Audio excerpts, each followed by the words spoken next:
नमस्कार. बातमी आहे दक्षिण सोलापूर तालुक्यातून. दुसऱ्याच्या वाहनावर कामाला का गेला म्हणत ड्रायव्हरला मालकाकडून टॉमीने मारहाण. वळसंग पोलीस ठाण्यात गुन्हा दाखल.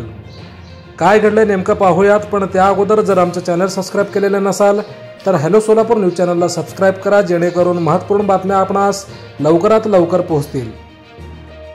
या संदर्भात मिळालेली माहिती अशी की मला न सांगता दुसऱ्याच्या वाहनावर कामावर का गेला म्हणत एका ड्रायव्हरला लोखंडी टॉमीने मारहाण करून गंभीर जखमी करण्यात आल्याची घटना दक्षिण सोलापूर तालुक्यातील होटगी येथील अल्ट्राटेक सिमेंट कंपनीसमोर गुरुवारी रात्रीच्या सुमारास घडली. या प्रकरणी वळसंग पोलीस ठाण्यात गुन्हा दाखल करण्यात आला असून हुसेन गुलाब शेख वय 44 राहणार नई जिंदगी अंबिकानगर यांनी फिर्याद दिली आहे. दयानंद बंडगर राहणार होटगी स्टेशन असे गुन्हा दाखल करण्यात आलेल्या आरोपीचे नाव आहे.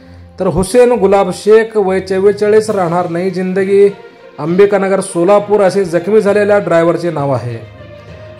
गुरुवारी रात्री 11 वाजेच्या सुमारास फिर्यादी हे आपले वाहन तुळजाभवानी हॉटेलसमोर पार्क करून होटगी स्टेशन येथे झोपला होता. त्यावेळी यातील आरोपी दयानंद बंडगर हा तेथे आला व तू मला न सांगता दुसऱ्याच्या गाडीवर कामाला का गेला असे म्हणत त्याला खाली पाडून टॉमीने बेदम मारहाण केल्याचे फिर्यादीत म्हटले आहे. सदर गुन्ह्याचा पुढील तपास पोलीस हवालदार जाधव हे करीत आहेत. दक्षिण सोलापूर तालुक्यात दुसऱ्याच्या वाहनावर कामाला का गेला म्हणत ड्रायव्हरला मालकाकडून बेदम मारहाण. वळसंग पोलीस ठाण्यात गुन्हा दाखल. पुढील तपास हवालदार जाधव करत आहेत. सोलापूर जिल्ह्यातील विविध क्षेत्रातील मोजक्या निवडक व महत्त्वपूर्ण बातम्या पाहण्यासाठी सबस्क्राईब करा हॅलो सोलापूर न्यूज चॅनल आणि नोटिफिकेशन मिळवण्यासाठी बेल आयकॉन क्लिक करा. धन्यवाद.